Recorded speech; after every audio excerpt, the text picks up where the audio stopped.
The luxury first-class lounge at LAX hummed with quiet conversation and the soft clinking of crystal glasses. A select few, draped in designer suits and silk scarves, lounged in plush chairs, oblivious to the world outside their elite bubble. The check-in desk, however, was a different story.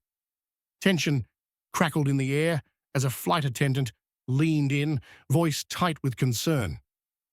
"Sir, I'm afraid we're overbooked." Again.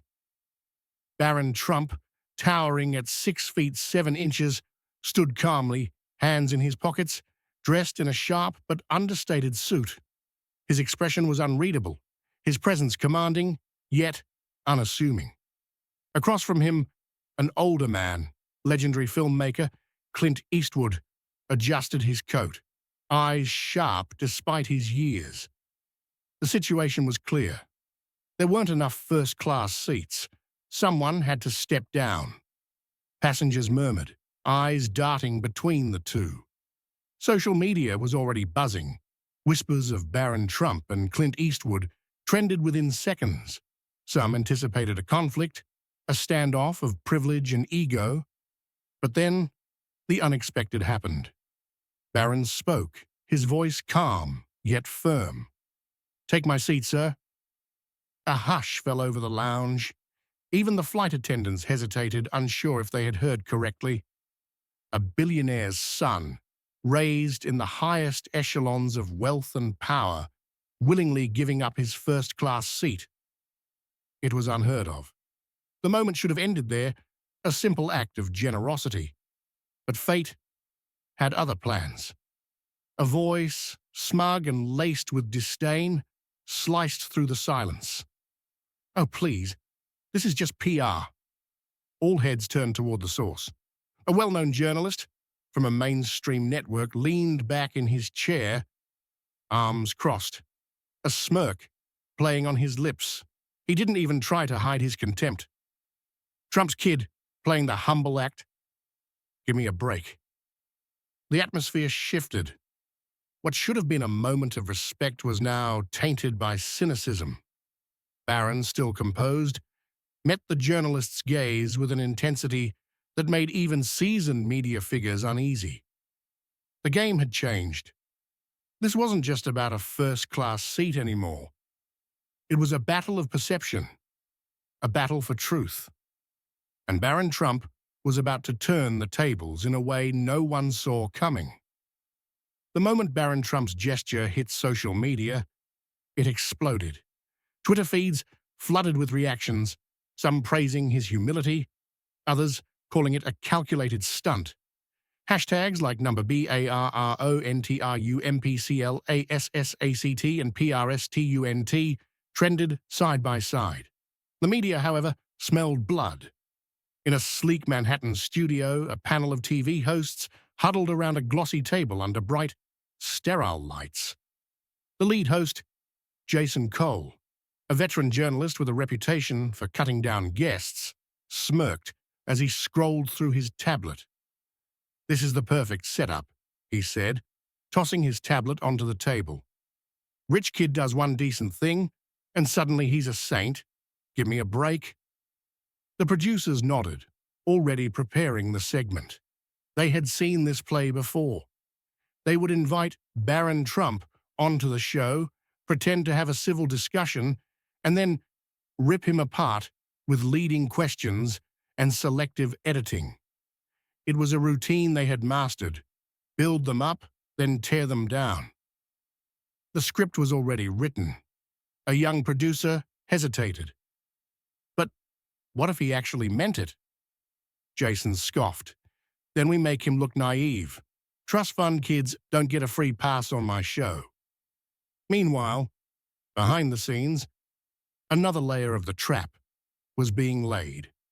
An anonymous email, leaked to several news outlets, claimed that Barron had only given up his seat because he was forced to. A source from the airline, conveniently unnamed, suggested that the airline had already asked him to move before he volunteered. The headlines practically wrote themselves. Barron Trump's selfless gesture. New reports say it wasn't his choice. The narrative was shifting before Barron even had a chance to speak. By the time he arrived at the studio, he wasn't walking into an interview. He was walking into an ambush. When Barron entered the building, cameras flashed. Reporters shouted loaded questions. "Barron, was this all a stunt? Did your father tell you to do it? Is this a desperate attempt to make the Trumps look good?" Barron didn't flinch. He had grown up in the firestorm of media scrutiny. But inside, something had changed. He wasn't just the quiet son of a former president anymore. He was here to set the record straight. As he sat in the sleek leather chair of the TV studio, the cameras zoomed in. Jason Cole leaned forward, fake sympathy dripping from his voice. "Barron, welcome. You're a hard man to get an interview with." The lights were hot. The audience was stacked with skeptics. The producers had already edited clips in advance, ready to cut the interview however they needed.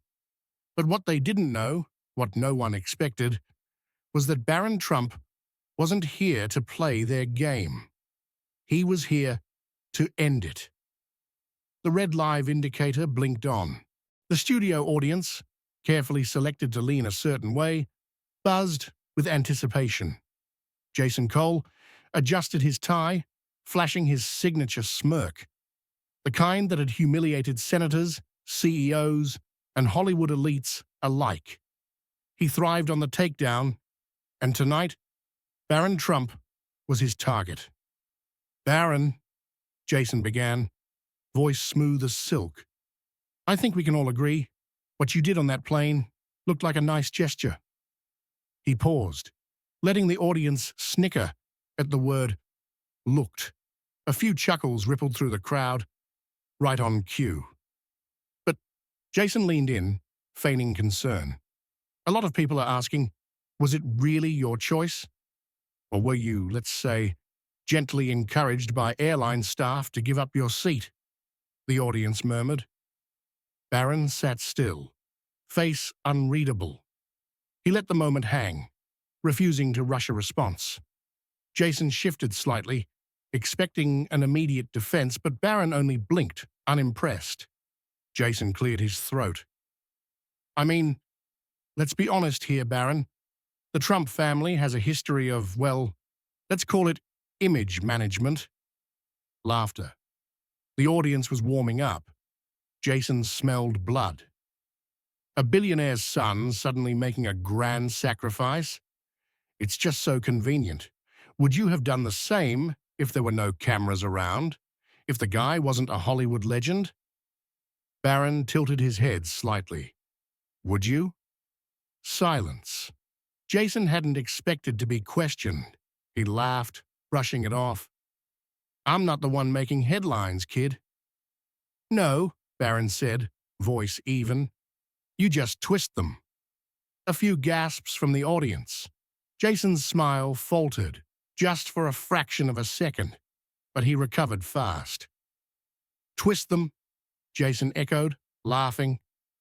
"Barron, buddy, no one forced you to come here today. You chose to be on this show, and I'm just asking the questions everyone is asking." Barron sat forward now. "No, Jason, you're not asking questions. You're giving a pre-rehearsed performance. You want a headline, not an answer." Jason chuckled, shifting in his seat. "Look, I get it. Your family's media training must be top tier, but I don't need media training to recognize a setup." The audience murmured louder now. Jason's smile tightened. This wasn't going to plan.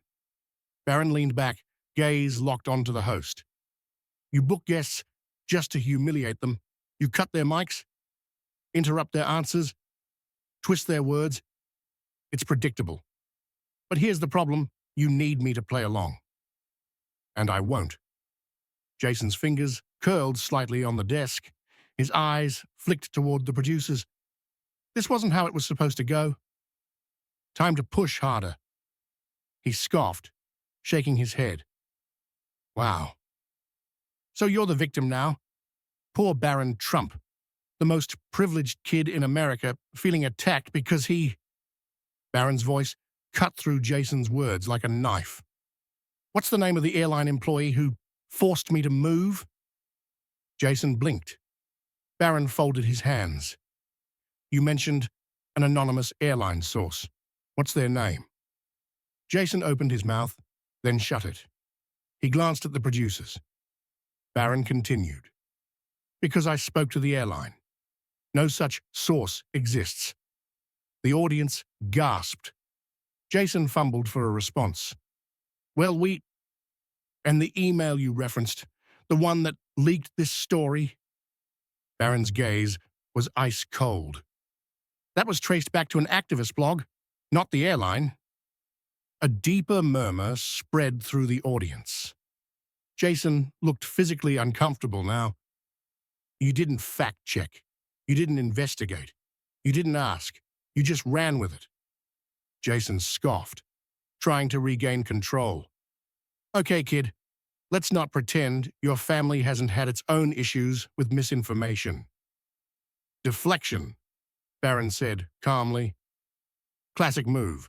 You're losing control of the interview, so now it's whataboutism. A few people in the audience chuckled. At Jason, he felt it. Jason forced a smile. Oh, come on. Are you seriously sitting here pretending that the Trump name isn't built on spin? Barron exhaled sharply, shaking his head. You know what's funny? You keep calling me privileged. But here you are, middle-aged, sitting in a multi-million-dollar studio, backed by billion-dollar networks, telling a 21-year-old he's the problem with America. Oof. The room tensed. That one landed. Jason's jaw clenched. You are privileged. Barron didn't flinch. And so are you. Difference is, I don't use mine to manipulate people. The audience erupted. Gasps, scattered applause. The momentum had shifted. Jason's face darkened. He glanced toward the producers again. They needed to cut to commercial. But Barron wasn't finished. You wanted a viral moment, Jason. He leaned forward. Here it is. And just like that, the balance of power in the room changed. The tension in the studio had reached a boiling point. Jason Cole, the seasoned media shark, had just been outmaneuvered by a 21-year-old sitting calmly across from him. The audience, once primed to laugh at Barron Trump, was now dead silent, eyes flicking between the two men, waiting for the next shot to be fired. Jason forced a chuckle, but it landed awkwardly. All right, Barron, you're clearly media-trained, but let's not pretend your family hasn't played the PR game just as hard as anyone else. Barron tilted his head, his voice calm but cutting. That's interesting, because your network spent 4 years calling me an awkward, sheltered kid who barely spoke. Now suddenly, I'm a mastermind, running an elaborate PR stunt? Which is it? The audience chuckled, this time at Jason. He shifted in his seat, glancing at his producers. Barron continued, voice steady. You call it a PR stunt when I give up a seat, but if I had refused to move, you'd call me entitled. If I say nothing, I'm privileged and out of touch. If I defend myself, I'm playing the victim. The goalposts always move, Jason, and you're the one moving them. A smattering of applause. Jason's fingers twitched. He needed to regain control. Come on, Barron, Jason said, leaning in. You're not seriously claiming you're the victim here, are you? I mean, let's be real. Your family is one of the most powerful in the world. Barron let out a small laugh. You keep trying to make me the story. Why? Because it's easier than admitting your network got caught spreading a fake one. The audience gasped. Jason's jaw clenched. Let's talk about power, Jason. Barron continued. Your network has spent years running stories about me without ever actually speaking to me. You built a caricature, some mute, clueless, rich kid. And now that I'm sitting in front of you disproving it, you're scrambling." Jason scoffed. "We're just reporting what people want to know." Barron's gaze was ice cold. "No, you're selling what people will click on." A wave of murmurs spread through the crowd. Jason was visibly uncomfortable now, his usual smirk replaced by something tight and forced. The shift was happening. Online, the tides were already turning. Twitter was on fire. Clips of Barron's takedown were being posted in real time, racking up millions of views in minutes. Real Talk TV. Did Barron Trump just end Jason Cole's career on live TV? At Culture Watch, this kid just exposed the media in 30 seconds flat. Unreal. Political Pulse. Watching Jason Cole panic in real time is oddly satisfying. Back in the studio, Jason was losing patience. He glanced down at his notes, flipping through them, searching for a way to regain control. He decided to take the gloves off. "You know what, Barron?" Jason snapped, his voice sharp now. "You sound exactly like your father." It was meant to be the knockout punch. The audience gasped. Jason leaned back, smug, thinking he had landed a fatal blow. Barron just blinked. Then, with the slightest smirk, he said, "And you sound exactly like someone who's mad they're losing control of the conversation." The audience erupted. Applause, laughter, this time at Jason's expense. Jason's face burned red. He hadn't expected this. He shot a glare at his producers. "Cut to commercial," his eyes screamed. But the cameras were still rolling. Barron leaned back, completely at ease. "You spent years calling me a nobody, Jason. Now suddenly, I'm such a threat that you have to shut me down on national television?" Jason fumbled. That's not what I—" Barron didn't let him finish. "You wanted a viral moment? You got it." Jason's fingers curled into fists. He had overplayed his hand, and he knew it. The moment the interview ended, the internet detonated. Within minutes, clips of Barron Trump dismantling Jason Cole flooded every social media platform. Twitter was a war zone, Instagram stories were looping the exchange, and TikTok was on fire. Newswatch Live. Did we just witness the media's worst nightmare? Barron Trump just exposed everything wrong with modern journalism on their own show. Media Insider. Jason Cole tried to humiliate Barron Trump. Instead, Barron turned the tables and made Cole look like a complete fraud. The hashtags trended instantly. Barron owns the media. Jason Cole exposed. Corporate press meltdown. The full interview had barely finished airing when sponsors of the Jason Cole show started getting bombarded with emails, tweets, and DMs. Viewers weren't just mad, they were organized. Consumer power. "Hey, big corp brand, you're still sponsoring this clown? We'd hate to take our business elsewhere." Drop Jason Cole. Within an hour, 2 major sponsors had already issued carefully worded statements. One distanced themselves from Jason's unfortunate handling of the interview. Another outright announced they were re-evaluating future advertising commitments. Then came the fallout from public figures. Conservative commentators were ecstatic. The real voice. Jason Cole just got destroyed. This is why they never let their targets talk, because when they do, the truth comes out. Even some neutral journalists chimed in, clearly uncomfortable with what had just happened. At Media Watch, regardless of your politics, it's hard to ignore the fact that Barron Trump just outmaneuvered a seasoned journalist. And that's saying something. But the real death blow came from an unexpected place, a leak. Someone inside Jason Cole's production team, a producer who had witnessed the entire segment unfold, dropped a bombshell. An anonymous Twitter account posted a behind-the-scenes recording of the pre-show meeting. The audio was damning. Jason's voice was unmistakable. "We're not giving him a fair shot. This is about control. If he starts winning the crowd, we cut him off." The internet lost its mind. As truth leaks, wow, just wow. Jason Cole's entire journalistic integrity is a fraud. He literally planned to cut Barron off if he started looking good. Culture shift.